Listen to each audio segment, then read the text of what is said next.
তো চলে আসলাম সকালবেলায় সকালকে নাস্তা বানানোর জন্য। এখানে আমি এই যে ব্রেড সেঁকে নিচ্ছি, আর সাথে হচ্ছে ডিম পোস্ট করে নেব।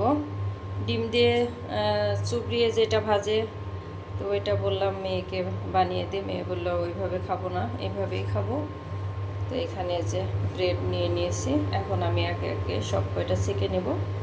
আসসালামু আলাইকুম, কেমন আছেন আপনারা? আশা করি ভালো আছেন। আমরাও আলহামদুলিল্লাহ সুস্থ আছি, ভালো আছি।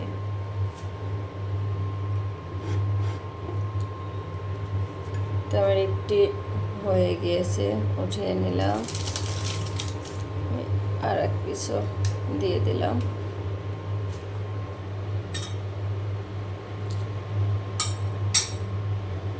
এই পাশ ওপাশ করে একটু ভেজে নিলে কিন্তু হয়ে যায়। আমার এই যে ব্রেড সেঁকে নেওয়া হয়ে গিয়েছে, প্লেটে উঠিয়ে নিয়েছি। আর এখানে এই যে ডিম পোস্ট করে নিচ্ছি। অল্প করে একটু লবণ দিয়ে দিলাম।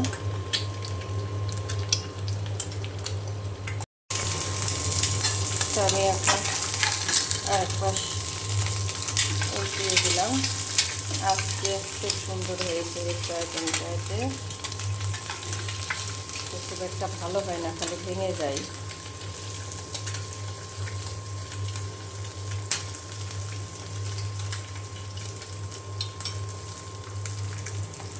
আমি এই পাশও খুব ভালো করে ভেজে নেব, ভিতরে যেন কাঁচা না থাকে।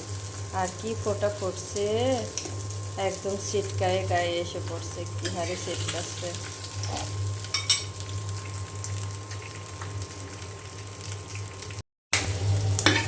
হয়ে গিয়েছে, এই যে উঠিয়ে নিলাম। আমি একটু কড়া করে ভাজিটা করে নিয়েছি, মানে ডিম পোস্টটা করে নিয়েছি।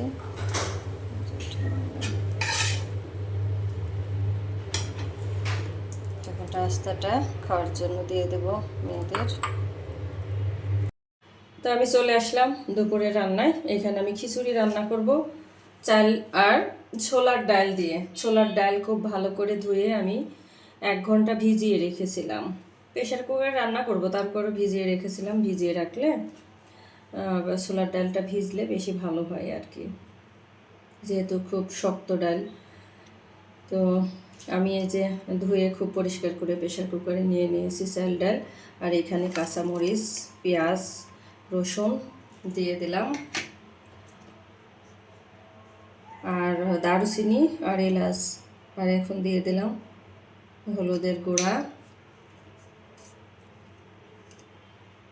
ধনিয়া গুঁড়া, কাঁচামরিচ দিয়েছি। তারপরে আমি কাঁচামরিচের গুঁড়া অল্প একটু দিব, জিরা বাটা, আদা বাটাও কিন্তু দিয়েছি। আর দিয়ে দিলাম স্বাদ মতো লবণ। এখন দিয়ে দেবো আমি সরিষার তেল। সরিষার তেল দিয়ে রান্না করব। আমি এখন খুব ভালো করে হাত দিয়ে মাখিয়ে নিয়ে তারপরে বসিয়ে দেব। আমি এই যে প্রেশার কুকার ঢাকনা আটকায় চুলায় বসিয়ে দিয়ে চুলা জ্বালিয়ে দিয়েছি। এখন 3টা সিটি দিলেই আমি নামিয়ে নেব। 3টা সিটি দিলেই কিন্তু রান্নাটা হয়ে যাবে। আর প্রেশার কুকারের খিচুড়ি খুব বেশি মজা লাগে, প্রেশার কুকার, রাইস কুকার। আমি ওই জন্য প্রেশার কুকারেই খিচুড়িটা রান্না করি। আজকে আমার শরীরটাও খুব একটা ভালো না, কারণ আমার বুক ব্যথা করছে কেন জানি না। রাত থেকেই বুকের এই বাম পাশের এই জায়গাটা খুব ব্যথা করছে, বাম পাশের এই সাইডটা কেন করছে জানি না। সবাই দোয়া করবেন আমাদের জন্য, আপনাদের জন্য রইল অনেক অনেক দোয়া ও ভালোবাসা। আর এই পাশে যে আমি ভর্তা বানাবো, শুকনো মরিচের পেঁয়াজের ভর্তা বানাবো, রেডি করে রেখে দিয়েছি। ভেজে নিয়ে খিচুড়িটা হয়ে গেলে তারপরে ভেজে নেব। খিচুড়ি রান্না করে নেওয়া হয়ে গেছে, এই যে প্রেশার কুকার নামিয়ে রেখেছি। আর এই পাশে আমি এই যে সরিষার তেল দিয়ে শুকনা মরিচ ভেজে নিচ্ছি, শুকনো মরিচের ভর্তা বানানোর জন্য। খিচুড়ির সাথে শুকনো মরিচের ভর্তাটা কিন্তু খেতে খুব ভালো লাগে। আর এখানে যে পেঁয়াজ কেটে নিয়েছি ভর্তার জন্য, আর একটু গোশ আছে, গোশটা জ্বালিয়ে নেব।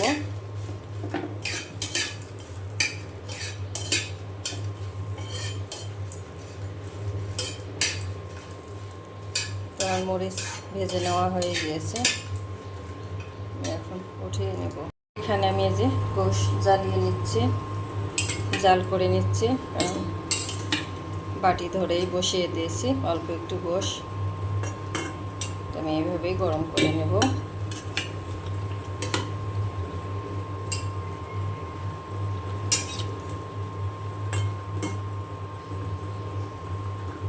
আর আমার এই যে মরিচ ভেজে নেওয়া হয়ে গেছে, উঠিয়ে নিলাম আর লবণ দিয়ে দিয়েছি। এখন হাত দিয়ে খুব সুন্দর করে আমি মাখিয়ে নেব, নিয়ে ভর্তাটা বানিয়ে নেব।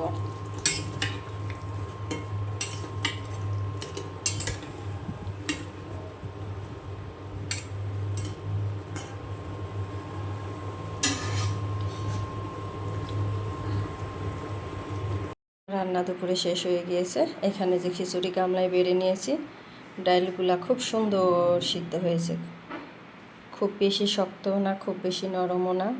এইরকম খিচুড়ি কিন্তু খেতে অনেক মজা লাগে। আর এখানে যে গোশের তরকারি গরম করে নিয়েছি, আর এখানেতে যে মরিচ আর পেঁয়াজ দিয়ে, শুকনা মরিচ আর পেঁয়াজের ভর্তা করে নিয়েছি।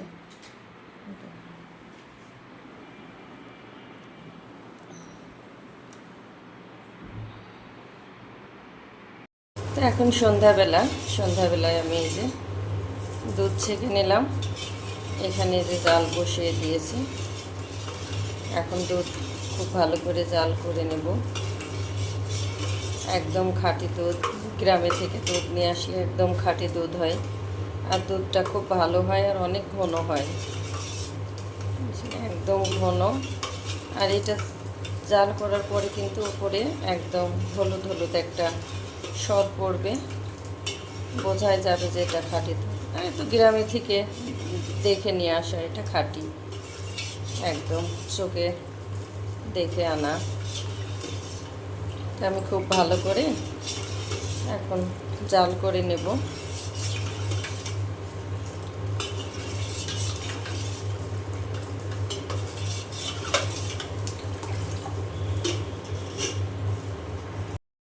তো এইখানে আমার এই যে দুধ খুব সুন্দর করে জাল করে নেওয়া হয়ে গিয়েছে। এই যে দেখুন হলুদ হলুদ সর পড়েছে, বুঝেছে,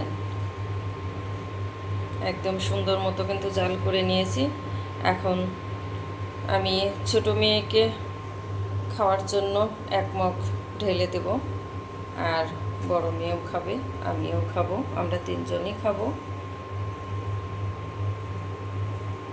তো আমি চুলাটা এখন বন্ধ করে কিছুক্ষণ চুলার উপরে রেখে দেবো, তারপরে চুলার তাপে আরও সুন্দর মতো কিন্তু জাল হয়ে যাবে। তো ছোটো মেয়ে আবার সেমাই খেতে চাইলো, তা আমি অল্প একটু দুধ চিনি দিয়ে এই যে এখানে জাল করে নিচ্ছি। ও তো কিশমিশ খাবে না, কিশমিশ বাদাম কিচ্ছু খায় না, ওই জন্য শুধু চিনি দিয়ে জাল করে নিচ্ছি। শুধু চিনি দিয়ে জাল করে নিয়ে নুডলস দিয়ে দেব, অল্প করেই, শুধু ছোটো মেয়েই খাবে সেই পরিমাণে শুধু অল্প করেই মানে রান্না করে নিচ্ছি আর কি অল্প করেই। আমি দুধটা নামিয়ে ঠান্ডা করে নিয়ে তারপরে হচ্ছে নুডলসটা দিয়ে দেব। আমার দুধ জাল করে নেওয়া হয়ে গিয়েছে, তো আমি চুলা থেকে এখন নামিয়ে নিলাম। তো এখানে আমার এই যে সেমাই দেওয়া হয়ে গিয়েছে, দুধ একটু ঠান্ডা করে নিয়ে আমি সেমাই দিয়ে দিয়েছি, আর একটু ঝোলঝোলি রেখেছি কারণ আমার মেয়ে ঝোলঝোল খাবে। আর কিশমিশ দিইনি কারণ কিশমিশ খাবে না, ওই জন্য আর দিইনি, কারণ ও একাই খাবে তো সেজন্য আর এখানে আমি কিশমিশটা দিই নাই। তো ভিডিওটি আমি আজকে এখানেই শেষ করব। যদি ভালো লাগে লাইক কমেন্ট শেয়ার করে আমার পাশে থাকবেন, আমাকে সাপোর্ট করবেন। আর আমার কথা কাজের মধ্যে যদি ভুল ত্রুটি হয় প্লিজ সবাই ক্ষমা দৃষ্টিতে দেখবেন। আর আমিও সবার পাশে আসছি, সাপোর্ট করব ইনশাআল্লাহ। তো আমাদের জন্য দোয়া করবেন, আপনাদের জন্য রইল অনেক অনেক দোয়া ও ভালোবাসা। তো আপনাদের কাছ থেকে আমি আজকে এখানেই বিদায় নিলাম। আসসালামু আলাইকুম।